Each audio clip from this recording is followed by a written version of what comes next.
ইয়া আইয়ুহাল্লাযীনা আমানু দুখুলু ফিস-সিলমি কাফা ওয়ালা তাত্তাবিউ খুতুওয়াতিশ শাইতান ইন্নাহু লাকুম আদুউম মুবিন।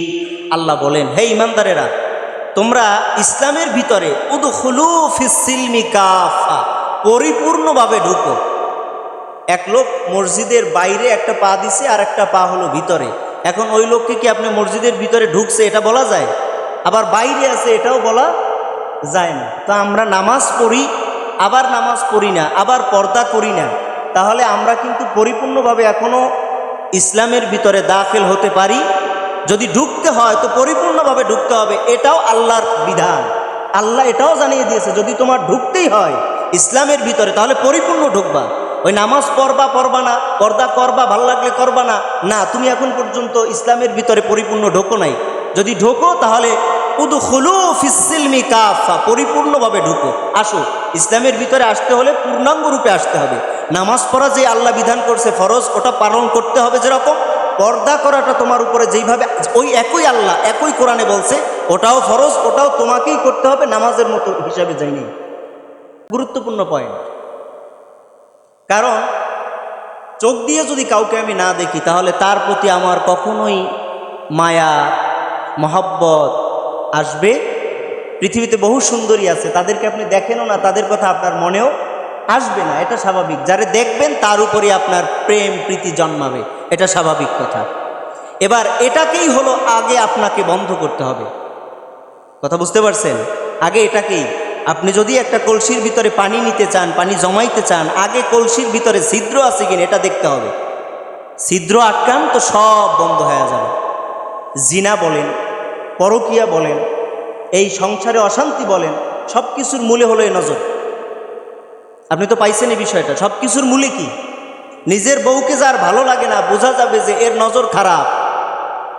নিজের বউ যদি স্বামীকে পছন্দ না করে, বুঝতে হবে এই মহিলার নজর খারাপ। নজর যদি খারাপ না হয় ততক্ষণে সংসারে অশান্তি হয় না। প্রমাণ কোরআন কারীম বলতেছে। বলেন যারা ঈমান আনছে তাদেরকে বলেন, কি বলবেন? وَقُلْ لِلْمُؤْمِنِينَ يَغُضُّوا مِنْ أَبْصَارِهِمْ وَيَحْفَظُوا فُرُوجَهُمْ। তারা যেন, মুমিন পুরুষরা যেন তাদের চক্ষুকে নিম্নগামী করে রাখে এবং তাদের লজ্জাস্থানকে হেফাজত করে। দুইটা কথা আল্লাহ বলেন। এক, সর্বপ্রথম কিন্তু আল্লাহ বলেন নাই যে জিনা থেকে বিরত থাকতে বলেন, আগে বলছে কি যে তাদের চোখকে আগে আপনি হেফাজত করতে বলেন। কারণ চোখ হচ্ছে সমস্ত গুনার মূল, অপকর্মের মূল হচ্ছে চোখ। আগে চোখ যদি কারো ঠিক হয় তাহলে সে আর কখনো অন্য নারীর কাছে যাওয়া প্রশ্নই আসে না। চোখটা আগে ঠিক হতে হবে। অন্য হাদিসে নবী বললেন, মান ইয়াকমাল্লি মা বাইনা লাহইহি ওয়া মা বাইনা রিজলাইহি আযমাল্লাহুল জান্নাহ। ও নবী, নবীজি নিজে বলতেছেন হাদিসের ভিতরে, আমার কোন উম্মত যদি নিজের এরকম করে মুখ এবং নিজের লজ্জাস্থানকে হেফাজত করতে পারে তাহলে আমি রাসূলুল্লাহ সাল্লাল্লাহু আলাইহি ওয়াসাল্লাম তার জান্নাতের জিম্মাদার হয়ে যাব। বাইনা লাহইহি ওমা বাইনা রিজলাইহি, তার দু পায়ের মধ্যস্থান এবং তার এই দু ঠোঁট যদি কেউ নিয়ন্ত্রণ করতে পারে তাহলে আমি রাসূলুল্লাহ সাল্লাল্লাহু আলাইহি ওয়াসাল্লাম তার জান্নাতের জিম্মাদারি নিয়ে নিলাম। আপনি এটা হালকা কথা মনে করলেন? হালকা কথা এটা? তাহলে নবীজি সাল্লাল্লাহু আলাইহি ওয়াসাল্লাম তার জান্নাতে না যাওয়া পর্যন্ত তার জিম্মাদারি নবী নিজে নিয়ে নিছে, তাহলে সে আর জাহান্নামে যাবে? প্রশ্নই আসে না। নারীদের ব্যাপারেও একই কথা। নারীরাও, পুরুষ যেমন একটা নারীকে দেখতে পারবে না, একটা নারীও একটা পুরুষকে ওভাবে দেখতে পারবে না। কোরআন কারীমের ঘোষণা। কোরআন বলতেছে, অকুল লিল মুমিনাতি ইয়াগদুদনা মিন আবসারিহিন্না ওয়া ইয়াহফাযনা ফুরুজাহুন্না। ও নবী, আপনি মুমিনা নারীদেরকে বলেন তারাও যেন তাদের চক্ষুকে নিম্নগামী করে রাখে এবং তারাও যেন তাদের লজ্জাস্থানকে হেফাজত করে। এটা উভয়ের জন্য একই কথা। পুরুষও কোনো নারীকে দেখতে পারবে না যেমন, কোনো নারীও কোনো পুরুষকে দেখতে পারবে না তেমন। আল্লাহ রসুল সাল্লাল্লাহু আলাইহি ওয়াসাল্লাম তার দুজন বিবিকে নিয়ে বসে আছেন, গল্প করতেছে। এমন সময় বাড়ির আঙিনার ভিতরে একজন সাহাবী, অন্ধ সাহাবী আব্দুল্লাহ ইবনে উম্মে মাখদুম রাদিয়াল্লাহু তাআলা আনহু ঢুকতেছে। অন্ধ, কথাটা একটু বুঝেন। সাহাবীটা কি?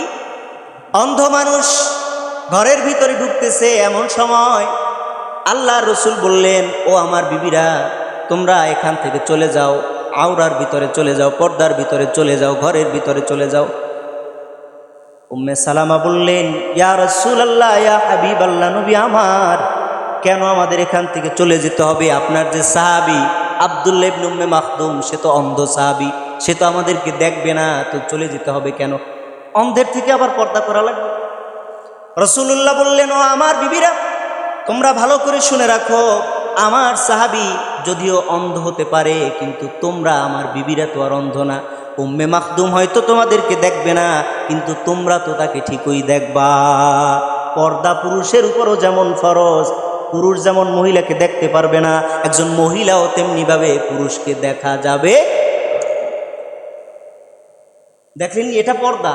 এটা কি পর্দা?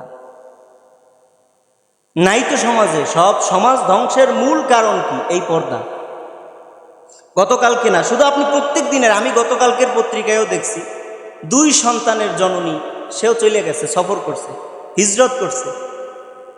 2 সন্তানের মা, 3 সন্তানের মা, 4 সন্তানের মা। এই আরও একটা সংবাদ দেখলাম, 17 বছরের এক যুবকের সাথে 40 বছরের একটা নারী চলে গেছে। ওই মহিলার একটা বড় মেয়ে বিবাহ দিছে, ওই মহিলাও চলে গেছে। কি